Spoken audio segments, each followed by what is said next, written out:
کیا ہو رہا تھا؟ شری لنکا میں 5 دن گاڑیاں قطاروں میں کھڑی ہوتی تھیں 5 لیٹر سے 10 لیٹر پیٹرول لینے کے لیے۔ 4 دن لوگ قطاروں میں کھڑے ہوتے تھے، خواتین کھڑے ہوتے تھے گیس کے سلنڈر اور گیس لینے کے لیے۔ دوائیاں ختم ہو چکی تھیں، دنیا کے ساتھ معاشی تعلق ختم ہوا تھا، ملک کے اندر خوراک کا بحران، معاشی بحران، میں نے جیسے پہلے بتایا مالی تعلقات ختم ہو چکے تھے، پیٹرول مل نہیں رہی تھا، گیس مل نہیں رہی تھی، دوائیاں مل نہیں رہی تھیں، اور اسی طرح کھانے پینے کی اشیاء کا بحران۔ یہ تھا ڈیفالٹ شری لنکا کا۔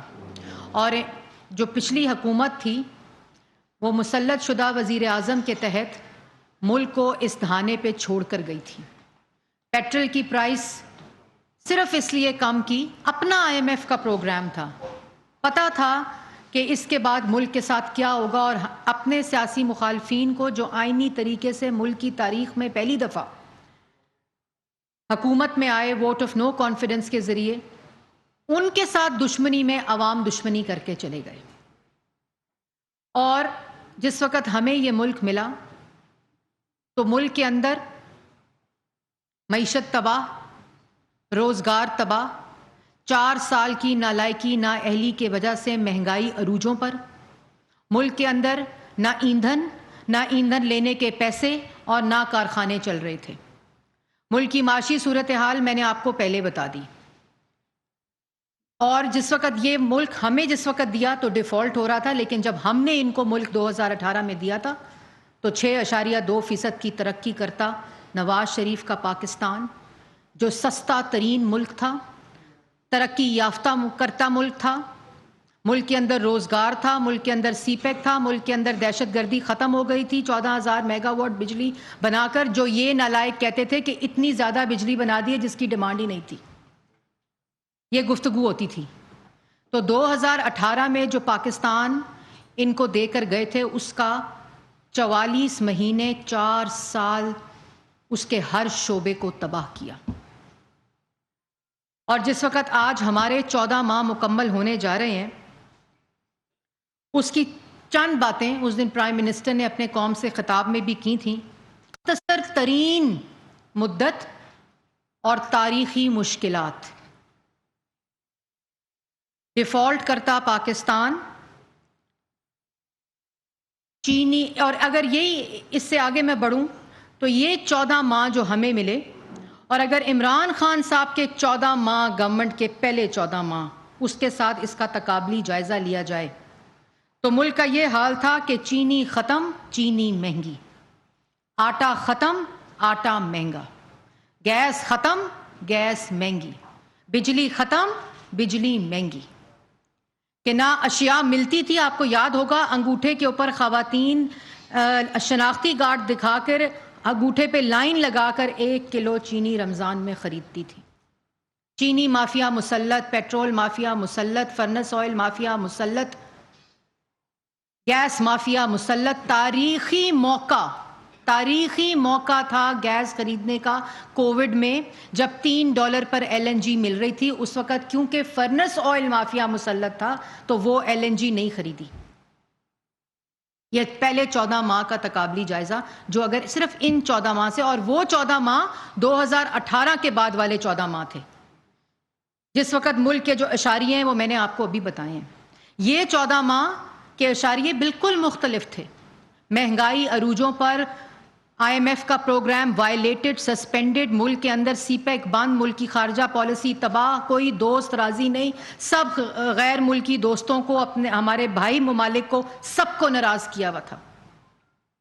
اور اس کے ساتھ ساتھ ان 14 ماہ میں موجودہ حکومت نے سب سے پہلے ملک کو ڈیفالٹ ہونے سے بچایا۔ وائلیٹڈ پروگرام، سسپینڈڈ پروگرام، ملک کی کریڈیبلٹی 0 پہ، کیونکہ IMF کا پروگرام اگر اس ملک کی تاریخ نے کسی نے لے کر مکمل کیا ہے تو وہ 2016 میں نواز شریف نے کیا تھا۔ اپنا ہی IMF پروگرام سائن کر کے ریورس کرنا کرمنل ہوتا ہے۔ اور یہ عام آدمی کو بات سمجھنی پڑے گی کہ اس آئی ایم ایف کے پروگرام کو وائلیٹ کر کے، سسپینڈ کر کے، اس کو ریورس کر کے اپنی ہی کو فوراً ایک مہنگائی کا طوفان برپا ہوا۔ آپ نے پیٹرول تو سستا کر دیا اپنی سیاست کو بچانے کے لیے، لیکن اس آئی ایم ایف کے سسپینڈڈ پروگرام نے، وائلیٹڈ پروگرام نے ملک کے اندر ہر چیز مہنگی کر دی۔ ڈالر اور پاکستانی روپی کی پیرٹی، اس کے بعد ملک کے اندر تمام اشیاء، یہ پورا پیرلر کام چلتا رہا۔ ہم نے نہ صرف ڈیفالٹ سے بچایا، انتشار کو اور تخریب کو اور نفرت کو تعمیر میں، معاشی استحکام میں اور اتحاد میں بدلا۔ خارجہ پالیسی 14 ماہ میں وہ تمام دوست ممالک جو ناراض تھے، جو خارجہ پالیسی تباہ شدہ تھی، اس کو شہباز شریف صاحب نے اس کی بحالی کی، دوست ممالک کے پاس جا جا کر اعتماد بحال کیا، اور اس کے ڈائریکٹ اثرات جو ہیں وہ ابھی آئی ایم ایف کا جو اسٹینڈ بائی اگریمنٹ ہوا ہے آپ لوگوں کو نظر آ رہے ہوں گے۔ پھر جو سینٹرل ایشیا کے ساتھ نواز شریف صاحب نے جس خارجہ پالیسی کی بنیاد رکھی تھی، اس کی 4 سال اس کا کوئی والی وارث نہیں تھا، اور اس کے جو اثرات ہیں وہ آپ کے سامنے آ رہے ہیں۔ معاشی استحکام والا پاکستان انشاءاللہ عوام کو دے کر جا رہے ہیں، اور اسی طرح ڈیفالٹ ہوا ہوا پاکستان، ڈیفالٹ کے دھانے پر ہوا ہوا پاکستان بچا کر پاکستان کی عوام کو امانت دے کر جا رہے ہیں۔ اسی طرح سفارتی سطح کے اوپر خارجہ تعلقات کی بحالی، اور جو سب سے بڑی بات، یہ کیا بات ہے کہ 14 ماہ کے اندر ہم بچا کر پاکستان کی عوام کو امانت دے کر جا رہے ہیں۔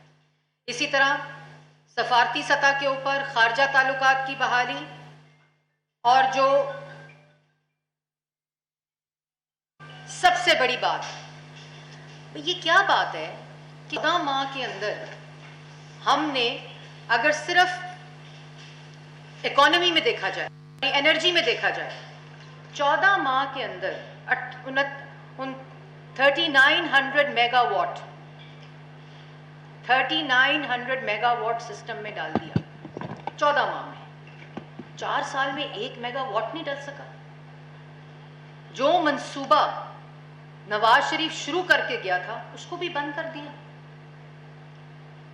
وہ منصوبے بجلی دے رہے تھے اور مکمل ہوئے جو نواز شریف جس کا پودا اور جن کو لگا کر انسٹال کر کے گئے تھے، اور ہم نے 14 ماہ میں آتے ہی 3900 میگا واٹ بجلی سسٹم میں ڈال دی۔ یہ 350 ڈیم بنانے والے جو تھے ان کا کام صرف پاکستان کی عوام کو ڈیم فول بنانا تھا۔ جو 350 ڈیم میں بناؤں گا خیبر پختونخوا میں، اور وہ پورے پاکستان کو بجلی دے گا۔ تو یہ کیا بات ہے کہ انہی کارخانوں سے، بند پڑے کارخانوں سے، اگر 3900 میگا واٹ بجلی پاکستان کی عوام کو ان 14 ماہ میں مل سکتی ہے، اور یہ وہ لوگ ہیں جو کہتے تھے کہ مسلم لیگ نون اتنی زیادہ بجلی بنا گئی ہے کہ جس کی ڈیمانڈ ہی نہیں تھی اور پیسے ضائع کر گئی ہے۔ اور یہ جو 3900 میگا واٹ ہے، اس میں 700 کروڑ ہائیڈرو سے، 1300 جھنگ ٹریمو سے، 1900 تھر سے، اور جو پہلے 1900 جو ابھی بنا رہا ہے وہ پہلے 600 بناتا تھا، اب وہ 2500 بنا رہا ہے۔ جو کارخانے تھے وہ بند پڑے تھے، ان کی مینٹننس تک نہیں ہوئی تھی جب ہم لوگ اپریل میں آئے۔ تو یہ 3900 میگا واٹ، اس کے اوپر اس وقت جب میں آپ سے مخاطب ہوں، اس 14 ماہ کے اندر فرنس آئل کے اوپر آپ کی ڈیپینڈنسی 0 ہے۔ اس وقت فرنس آئل سے بنانے والے بجلی کے جو منصوبے ہیں اس سے کوئی بجلی بنائی نہیں جا رہی، وہ 0 کے اوپر ہے۔ اور یہ جب ہماری حکومت گئی تھی ہم 0 کر کے آئے تھے، لیکن کیونکہ فرنس آئل لابی ملک پہ مسلط تھی تو وہ پروجیکٹس بند کر کے فرنس آئل کے اوپر ڈیپینڈنسی کو بڑھا دیا گیا، جو 14 ماہ میں مکمل 0 کے اوپر آ گئی اور اس کو بند کر دیا گیا۔ پھر 10,000 میگا واٹ بجلی کا پرائم منسٹر کا جو سولرائزیشن کا پروگرام ہے، جس کا پورا فریم ورک جو ہے وہ اس وقت امپلیمنٹیشن کے اوپر ہے۔ تو یہ 4 سال میں کیوں نہیں ہوا؟ یہ 44 منتھس میں کیوں نہیں ہوا؟ یہ 14 منتھس میں اگر سارا کچھ ہو سکتا ہے، کیونکہ 4 سال میں ملک کو لوٹا گیا، معاشی تباہی مچائی گئی۔ صرف احتساب کا جھوٹا نعرہ لگا کر سیاسی مخالفین کو سزائے موت میں چکی رکھنے میں ڈالنے کی ترجیح تھی۔ اس لیے یہ سارے کام نہیں ہو سکے جو پاکستان کی عوام کو ڈائریکٹ جس کا، اور ان تمام پروجیکٹس میں جو چلتے ہوئے پروجیکٹ بند ہوئے ان کی تاخیر میں فائنینشل ان کی جو لاگت ہے اس میں آئی۔ روسی تیل کا کوئی ذکر نہیں، کہتے ہیں روسی تیل ہم لائے تھے۔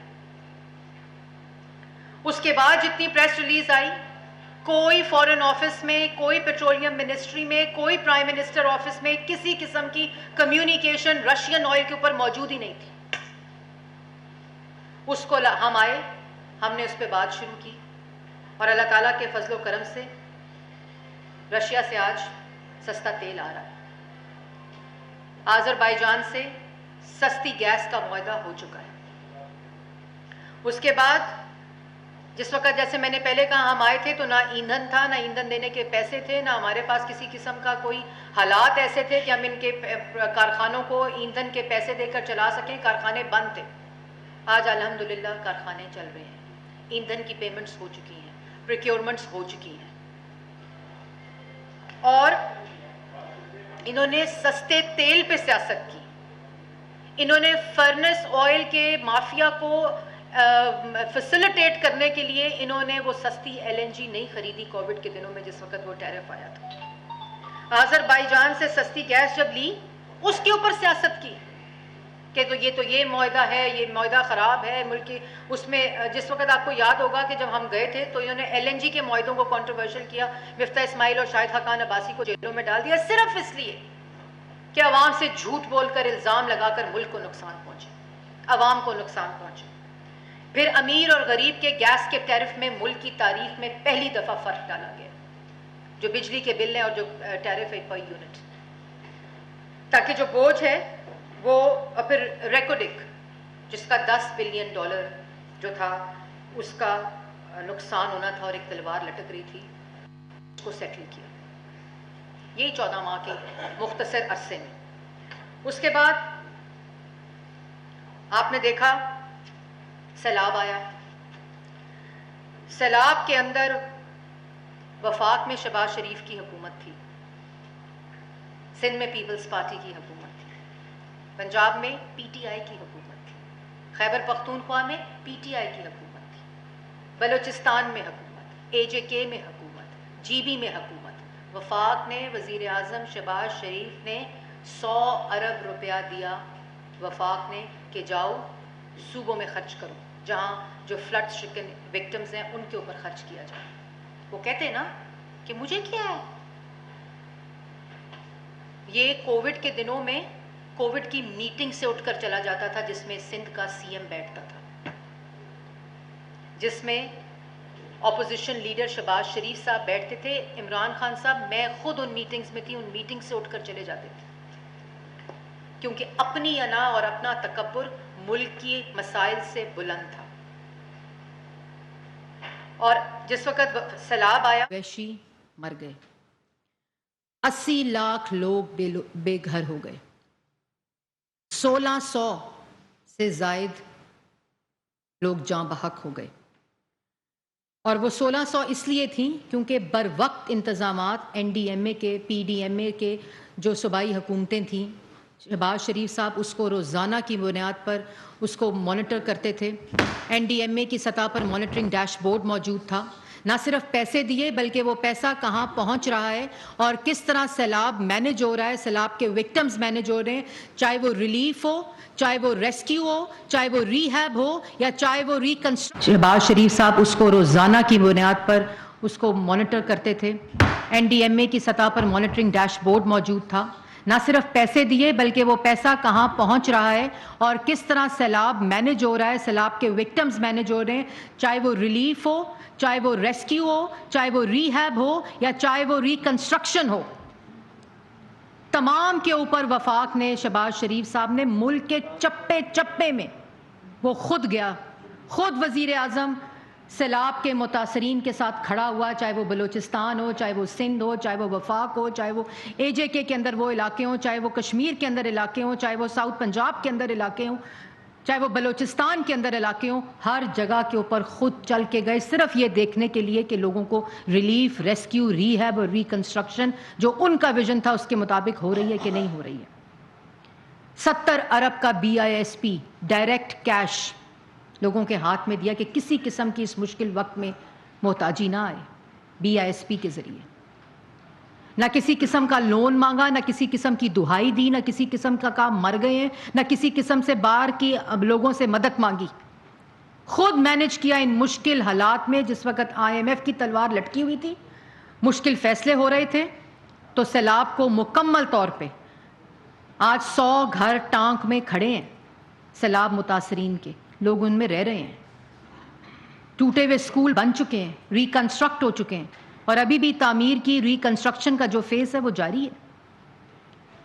اور پھر ملک کے باہر آواز اٹھائی، خالی یہ نہیں کہا کہ ملک بڑا ولنریبل ہے کلائمیٹ چینج کی وجہ سے اور جو باقی دنیا ہے اس کے اثرات ملک پہ پڑے، یہ نہیں کہا خالی، چاہے وہ یونائٹڈ نیشنز ہو، چاہے وہ جنیوا کانفرنس ہو، چاہے وہ ایجپٹ کی کانفرنس ہو کلائمیٹ فنڈ کی، ہر جگہ پہ اپنے ملک کی آواز اٹھا کر کلائمیٹ فائنانس فنڈ کو انشور کیا۔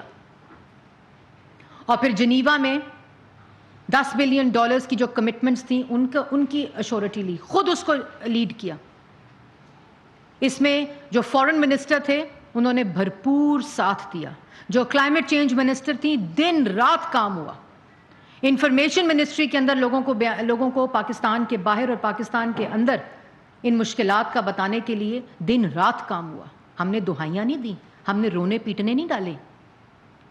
اور اس کے بعد کیونکہ وزیر اعظم دل میں دکھ رکھتا تھا، درد رکھتا تھا عوام کا، ان کو پتا تھا کہ یہ سیلاب کی وجہ سے کسان متاثر ہوا ہے، اس کی فصل متاثر ہوگی، فوڈ سیکیورٹی متاثر ہوگی، فوراً 1800 بلین اور اب وہ 2000 کا ہو گیا، اب وہ 20,000 ارب کا سے کسان پیکج ہو گیا ہے، اس وقت دیا، جس میں کھاد ہے، جس میں مشینری ہے، زرعی آلات ہیں، بجلی کا ٹیرف ہے، یوتھ بزنس لون ہے، ٹیوب ویلز کے اوپر سبسڈی، مطلب اکراس دا بورڈ کسان کو، تاکہ یہ نقصان اور اس کے نتائج میں اس سیلاب کو ٹرن اراؤنڈ کر کے اپرچونٹی کریٹ کی کسان کے لیے، اور بمپر کراپ پاکستان نے اس سال دیکھی جو کہ 2,75,00,000 میٹرک ٹن ہے۔ یہ ایسے نہیں ہو گیا، اس میں محنت ہوتی ہے، اس میں ویژن ہوتا ہے، اس میں صلاحیت ہونی چاہیے، اس میں نیت ہونی چاہیے، اس میں فار سائٹڈنیس ہونی چاہیے کہ عوام کو کن مشکلات کا سامنا ہو سکتا ہے سیلاب کی وجہ سے۔ اور اس کے بعد آج جب میں آپ سے مخاطب ہوں، اسلام آباد کو لے لیں، صرف اسلام آباد کو 20 بلین کا اسلام آباد کا رورل ڈیولپمنٹ پیکج دیا ہے۔ ملک کی، اسلام آباد کی تاریخ میں پہلی دفعہ شہری اور دیہائی علاقوں میں ترقی کی جو فرق ہے اس کو مساوی کر دیا ہے، اس کو ایکول کر دیا ہے، جس میں بے تحاشا روڈ انفراسٹرکچر، واٹر کے، سکولز کے، پارکس کے، ماس ٹرانزٹ کے پروجیکٹس ہیں، انفراسٹرکچر، روڈ انفراسٹرکچر کے پروجیکٹس ہیں۔ تو یہ 20 بلین کا جو پرائم منسٹر کا رورل پیکج ہے اسلام آباد کے لیے، یہ کیوں نہیں 4 سال میں آ سکا؟ سوچتا تو ہوگا کوئی۔ اور پھر 2018 میں جو اسکیفولڈنگز لگی ہوئی تھی نا، 2018 میں جو اسکیفولڈنگ لگی ہوئی تھی میٹرو کی، کیونکہ نواز شریف صاحب کا ایک خواب تھا کہ جو میٹرو جہاں ختم کی ہے وہ میٹرو ایئرپورٹ تک جانی چاہیے، وہ اسکیفولڈنگ جہاں لگی ہوئی تھی 2022 اپریل میں آ کر ہم نے اتاری ہے، شہباز شریف نے اتاری ہے۔ 15 دن کے اندر وہ بسیں بھی آئیں، وہ روٹ بھی بحال ہوئے۔ آج جب میں آپ سے مخاطب ہوں، ان 14 ماہ میں اسلام آباد کے اندر کوئی میٹرو کا روٹ ایسا نہیں ہے جہاں بس نہ چلتی ہو۔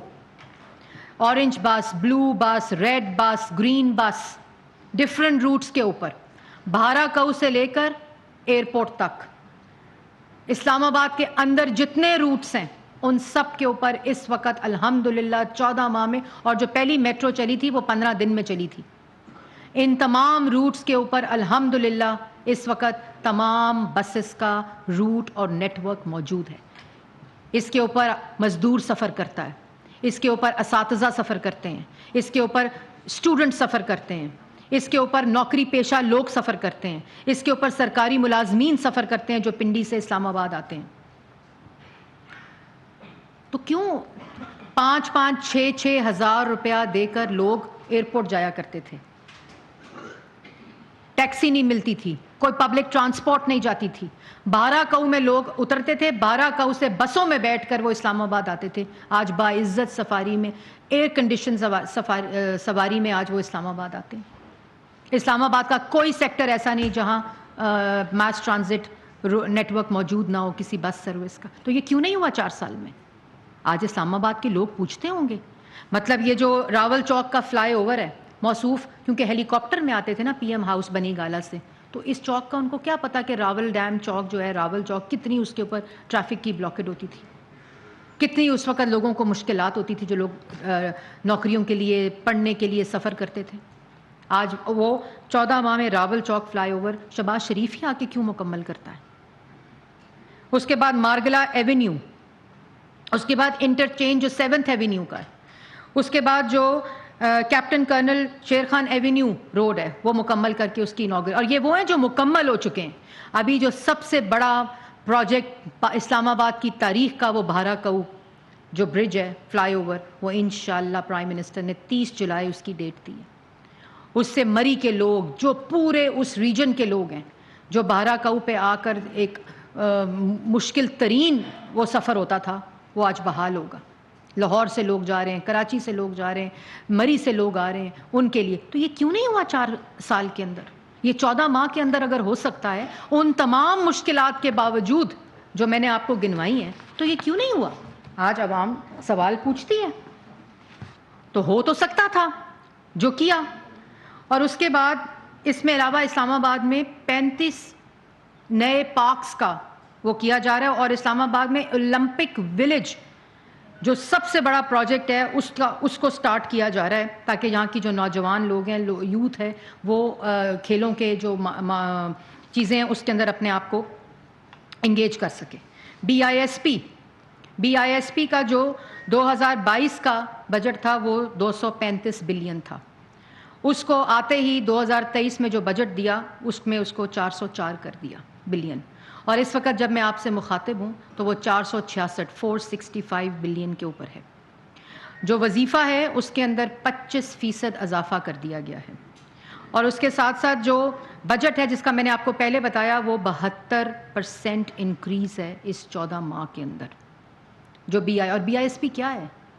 بی آئی ایس پی وہ مستحقین ہیں جو سائنٹیفک طریقے سے، جس کو انہوں نے کیا وہ نام دیا تھا، جو بی آئی ایس پی کو بدل دیا تھا، احساس پروگرام.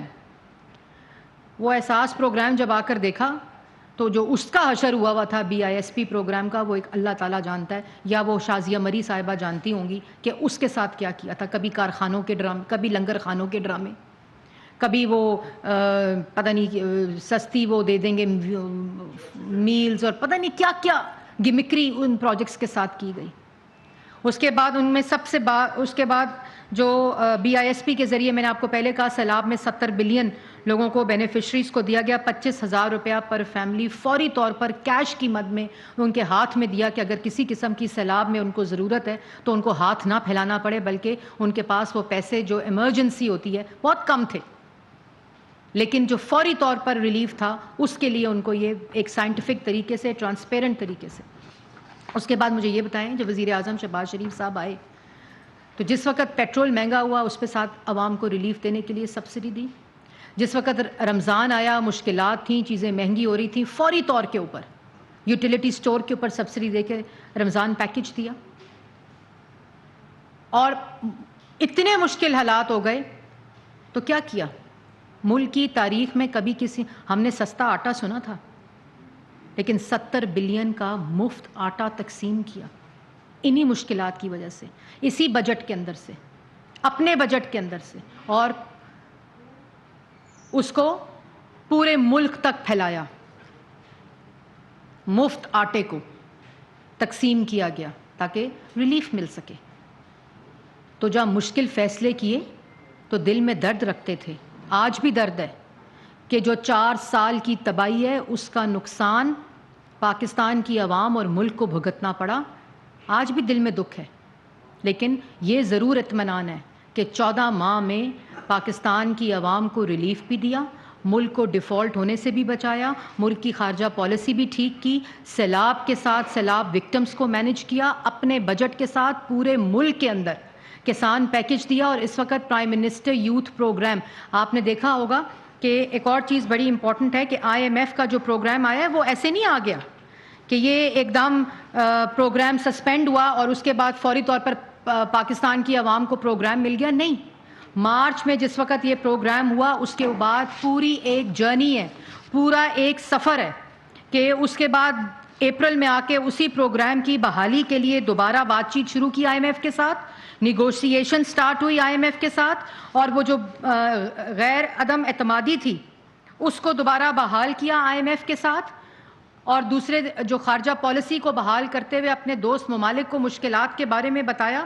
پیرس کے اندر 3 ملاقاتیں ہوئیں، ابھی 22 جون کو پہلی ملاقات آئی ایم ایف کے ساتھ ہوئی جہاں ان کو بتایا کہ یہ عوام کے لیے مشکلات ہیں، جتنا اس میں چیزوں کو ٹھیک کیا ہے مزید ٹھیک کر سکتے ہیں اکنامک انٹرونشنز کو.